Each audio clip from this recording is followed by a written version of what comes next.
Let's check out the table first. It comes in two parts. The first part is the bamboo rolled up tabletop, which actually feels really nice. And the second part is the aluminium frame. And first impressions, it looks good. It feels lightweight as well.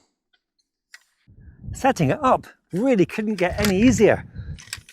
You stretch it out, there's two clips, one this side, which clips in there, one that side, which clips in there. And that's the frame set up already.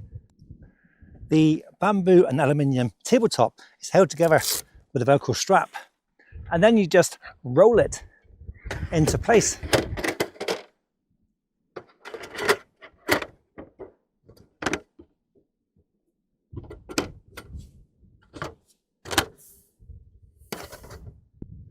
For a camping table, it's actually a decent size. It's 40 inches by 28 and 28 inches high. It has an adjustable screw on one of the legs, so you can adjust it for uneven surfaces. Portable camping or picnic option, then the camping table and chair from Kingcamp are great choices.